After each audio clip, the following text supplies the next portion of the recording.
Tous, je m'appelle Abdeslem, j'ai 27 ans, je suis passionné par le sport, j'en ai fait mes études, mes diplômes, mon travail, j'ai été cadre dans une fédération, aujourd'hui j'en fais mon projet. Le projet, c'est la conviction que le sport et le bien-être peuvent apporter que du bonheur en entreprise, et notamment aux salariés. On est au courant qu'aujourd'hui, 81 personnes sur 100 considèrent que le bien-être en entreprise est un enjeu majeur, et je m'inscris dans cette voie, c'est la raison pour laquelle je développe actuellement au sein du réseau Creative Labs l'entreprise MU. MU, c'est 3 services. Un premier service digital que je vais beaucoup plus développer avec vous aujourd'hui. J'aurai l'occasion peut-être d'échanger avec vous sur les parties de formation et de présentiel. MU, c'est la promesse d'apporter aux salariés le positif en entreprise. Donc je veux qu'ils puissent positiver en entreprise. Positiver écrit de cette façon. Pourquoi? Parce que l'outil que je développe s'appelle Sava. Sava, je l'ai nommé comme ça parce que c'est la question à laquelle on répond tous les jours sans forcément réfléchir. Et je me suis dit que les salariés ne se posent vraiment pas cette question. Ils vont au travail, ils font ce qu'ils ont à faire et ils rentrent chez eux. Et je me suis dit que la solution était toute trouvée de leur apporter, ne par le MVP, mais par la suite vers une version un peu plus poussée, un outil assez simple d'usage qui permettra en fait aux salariés avec un algorithme. En fait, au départ, il répond à des questions. Je vous montrerai par le biais d'une petite vidéo juste après à quoi ça ressemble. Il répond à des questions. Ensuite, ces réponses vont générer un profil adapté sur mesure à ses besoins. Et il aura la possibilité en fait de voir l'évolution de son bien-être et de son état général, sachant que par ailleurs, l'outil est bien sûr de 5 à 10 minutes, c'est ça le temps de pause en soi, et forcément sécurisé. Je suis accompagné par une équipe de 2 développeurs aujourd'hui qui m'aident à développer cet outil. Alors cet outil a été testé auprès d'un seul, pour l'instant, ambassadeur. J'ai appelé ambassadeur parce qu'en fait, il a œuvré à la correction en fait, des bugs. C'est un partenaire que je remercie. On a pu observer dans son entreprise une nette amélioration de l'état général de ses équipes. L'idée est pour moi en fait de vérifier que l'outil que je développe va permettre en fait de baisser considérablement l'absentéisme et de permettre d'avoir plus d'efficacité. Forcément, pour pouvoir en fait réellement savoir si l'outil va plaire au plus grand nombre, je suis en phase de déploiement et donc je vais tester auprès d'un large public, une large cible, principalement la cible secondaire, parce que j'estime que c'est ce marché qui est très peu attaqué, mais pour corréler au Lean Startup, à la philosophie du Lean Startup, je vais attaquer différents marchés pour avoir un maximum de feedback et ainsi, par la suite, pouvoir concurrencer un marché qui est très concurrentiel aujourd'hui. L'avantage que j'ai, c'est que je propose une offre à la fois digitale, à la fois présentielle et aussi une offre de formation. Pour conclure, j'aimerais simplement vous citer Simon Sinek. Je pourrais par la suite revenir sur la slide d'avant. Soyez les leaders que nous rêvions d'avoir. Voilà, merci. C'était chaud.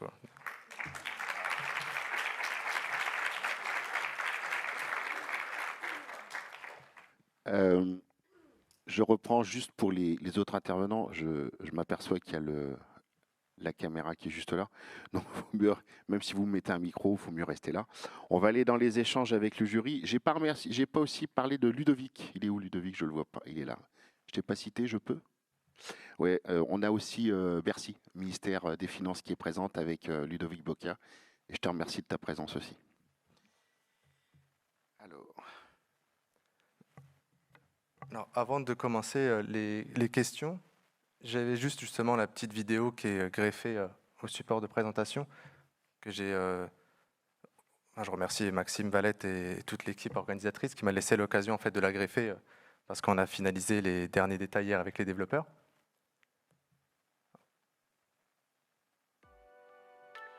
C'est qu'une toute petite partie de l'outil. Donc là, ce que vous voyez, c'est l'interface du salarié, sachant qu'il y a l'interface dirigeant et l'interface admin qui est le mien. Donc il y a une petite faute, mais c'est prévu par les développeurs de la correction.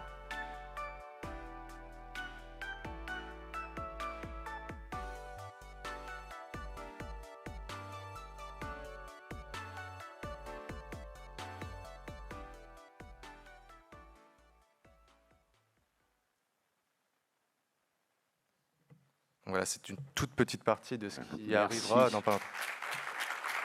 Merci. On va passer aux échanges. Bon, je serai un peu indulgent pour les autres parce que si tu commences à prendre du temps, en plus, moi je suis le maître du temps et je dois faire attention au temps. Vous n'avez pas entendu? Non. 10 minutes Messieurs du jury, J'ai le micro, donc je commence. c'est parti. J'ai pas mal de questions qui me viennent à l'esprit. La première, c'est comment est-ce que vous gagnez de l'argent?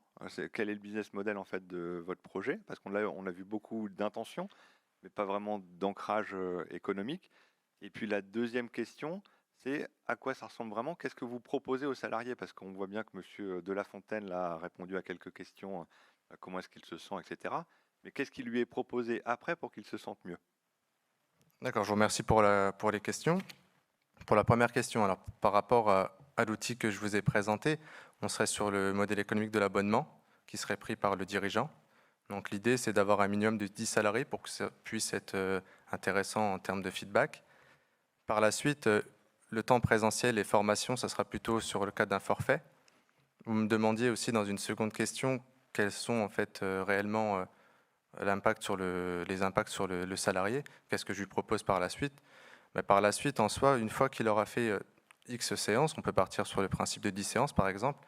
L'idée, c'est qu'il puisse, avec l'offre présentielle, découvrir d'autres facettes du bien-être en entreprise et par le biais de la formation à destination des managers, que ces mêmes managers puissent après faire en sorte que leurs salariés aillent bien. Et en fait, normalement, par le biais des activités, le salarié, trouver un goût au sport. Parce que je pense que réellement, le fait de faire du sport ou de l'activité physique, ou même se détendre, en ayant en fait les outils via le MVP ou via d'autres disponibilités par la suite, ça fera en sorte que les résultats seront sur du long terme. Ce ne sera pas juste le temps d'un one-shot avec l'outil. L'idée est vraiment de lui donner les clés aux salariés, puis de donner aussi par le biais de la formation aux dirigeants, pour que derrière, je sois plus forcément en présence sur des mois et des mois.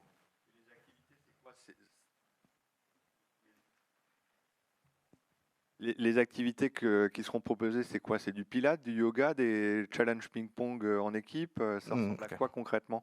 Alors les activités, pour l'instant, dans le cadre du MVP, j'ai défini 2 profils. Un profil plutôt dit stressé, plutôt mental, et un profil dit physique. Pour l'instant, les activités que j'ai réalisées, c'est plutôt de la sophrologie, de la relaxation, de l'automassage, ou de la respiration, des exercices de respiration. Et pour la partie physique, on serait plutôt sur du renforcement ou de l'étirement.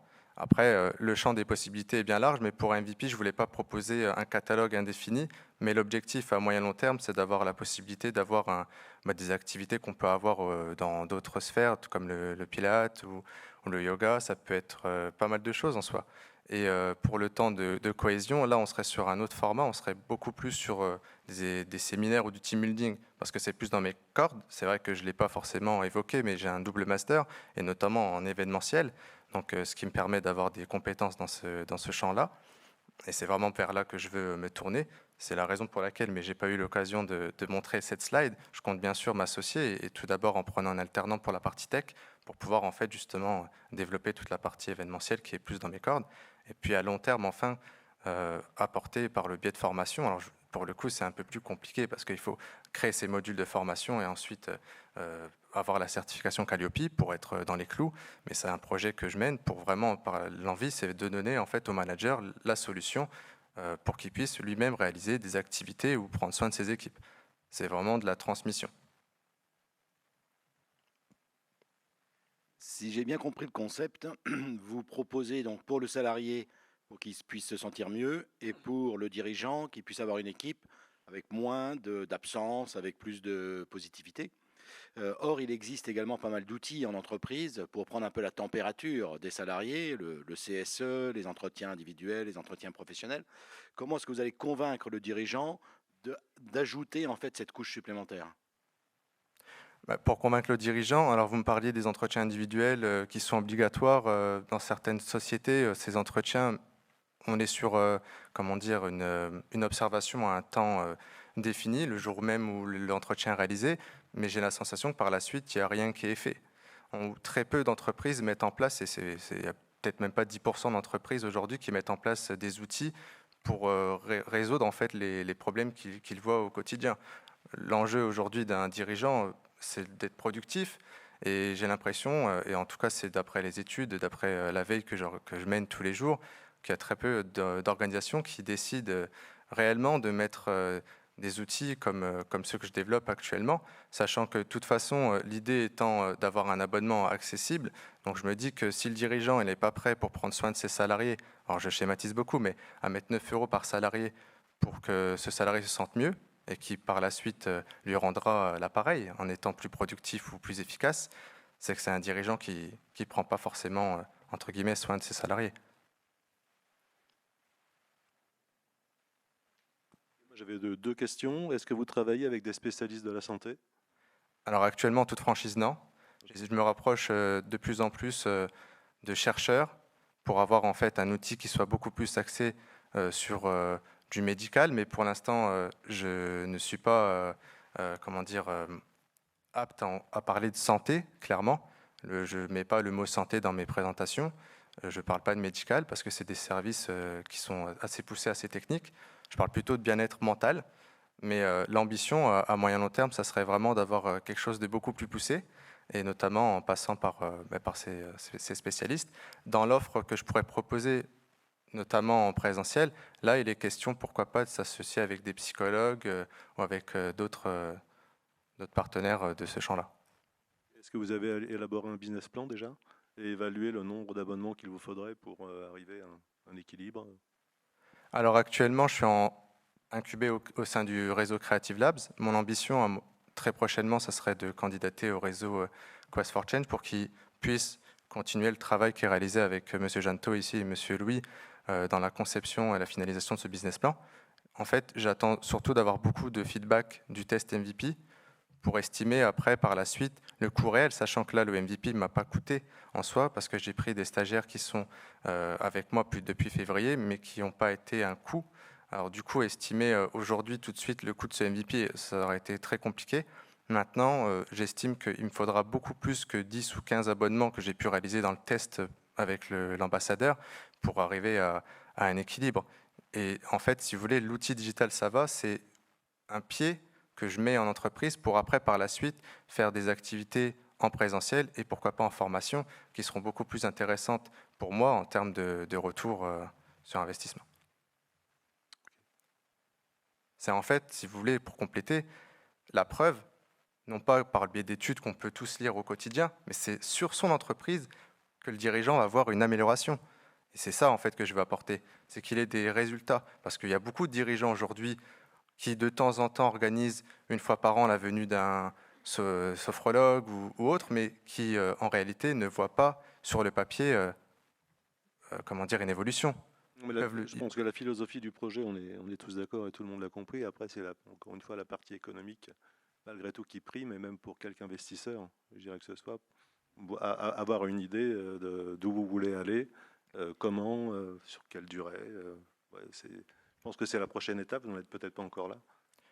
C'est vraiment une étape sur laquelle je travaille actuellement, mais c'est la plus importante. C'est certainement la plus importante. En effet, l'idée étant de pouvoir par la suite avoir en soi, pour la partie MU, des chefs de projet dispatchés sur le territoire, et après avoir un réseau de prestataires pour la partie présentielle. Pour la partie digitale, avoir, comme je l'évoquais, un alternant en tech et pourquoi pas un associé tech. C'est vraiment la compétence qui manque là tout de suite à l'instant T, parce que les stagiaires, ils sont là pendant 4 mois, ils partent en juin, mais l'idée étant de continuer ce qui se fait, sachant que l'outil il est prêt à être déployé, il est quasiment finalisé. Et pour rien vous cacher, je me suis déjà rapproché de développeurs, d'écoles de formation en développement web, en conduite de développement d'applications, que ce soit la Wild ou Simplon. Donc je suis dans cette phase-là. Mais en parallèle, c'est vrai qu'en étant seul, j'ai aussi la volonté, peut-être cet été, de bien réfléchir à la structure économique, comme je l'évoquais, en intégrant, si l'outil permet d'avoir des bons résultats, un réseau comme celui de Quest for Change, ça me permettra de pouvoir affirmer ce projet et par la suite grandir. Merci. Dernière question du jury. Toujours sur l'aspect économique, en effet, là où j'ai du mal à me projeter, mais je pense que ce n'est pas encore votre étape de réflexion, c'est sur la manière dont votre modèle économique va vous permettre de rentrer dans vos frais. Parce que l'acquisition de clients va vous coûter cher, il va falloir aller démarcher toutes les entreprises auprès desquelles vous voulez intervenir. Si vous avez des chargés de projet dans chaque région que vous évoquiez, ça aussi, il faut au moins vendre suffisamment d'abonnements pour payer leur salaire. Donc je pense que c'est pour vous le challenge qu'on sent là maintenant, de réussir à mettre des chiffres sur le projet et les ambitions. Mais en effet, en soi, de toute façon, j'irai par étapes. Je prendrai une première personne, et puis en fonction du chiffre d'affaires que je réaliserai, j'en prendrai une deuxième. L'idée étant pour moi de plus faire grandir mon équipe que, au final, entre guillemets, m'enrichir. Le projet, c'est vraiment quelque chose que je veux porter en équipe. C'est la volonté que j'ai aujourd'hui. C'est aussi en partie pour ça que je me présente, pour mettre un peu de visibilité sur ce projet qui est MU. Après, en parallèle, vous me demandiez un petit peu l'aspect financier. J'ai aussi, comme je l'ai évoqué, travaillé en parallèle, et je suis prêt à prendre le risque en investissant de l'argent dès le départ sans savoir si ça va fonctionner. C'est un peu pour ça que j'entreprends. C'est un challenge, c'est pour ça que je suis devant vous aujourd'hui. Et j'ai d'autres activités en parallèle qui me permettent de mettre ce que je gagne dans ce projet. Et puis après, l'idée étant pas de foncer tête baissée, je fais les choses dans l'ordre et en pleine réflexion, et puis en demandant des conseils et un accompagnement. Donc on verra si dans quelques temps, avec la phase du test MVP, si les résultats sont positifs. Et à ce moment-là viendra forcément la question économique, parce que une entreprise, c'est aussi tout un enjeu économique. Je vais être coupé par le maître de cérémonie peut-être, mais j'entends Vas-y. petite dernière.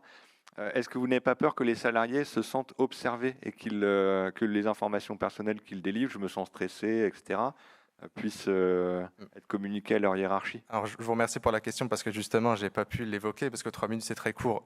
Il faut savoir que le MVP, il a été développé de sorte à ce que le dirigeant n'ait pas une vue sur chacun de ses salariés, il n'aura qu'une vue d'ensemble. Et toutes les données seront garanties, sécurisées, anonymisées et supprimées. Il n'y a que le salarié sur son espace. En fait, si vous voulez, on parle de classe.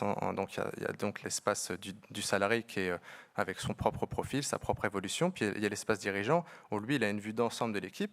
Le seul, entre guillemets, qui a une vue, si je le souhaitais, ça serait moi en tant qu'admin. Mais moi, en soi, je me suis, j'ai supprimé la vue sur les mots de chacun pour avoir la même vue d'ensemble. Et il faut savoir que cet outil, il est aussi très sécurisé, parce que l'accès, c'est moi qui le donne via des tokens d'inscription. C'est-à-dire que s'il y a 10 salariés dans la boîte, il n'y aura que 10 possibilités de se connecter. Et c'est justement par le test MVP avec l'ambassadeur que j'ai pu corriger ces erreurs, notamment pour assurer la garantie du respect de la vie privée. Sur ça, je suis vraiment intransigeant. C'est pour ça que j'ai passé un peu plus de temps que prévu sur le développement avec l'équipe que j'ai actuellement, pour garantir aux salariés qu'il n'aura pas en fait une intrusion sur sa vie privée de son dirigeant. Le dirigeant aura juste une vue d'ensemble, ce qui lui permettra de prendre des bonnes décisions. Merci. À vous. On va Merci. l'applaudir bien fort.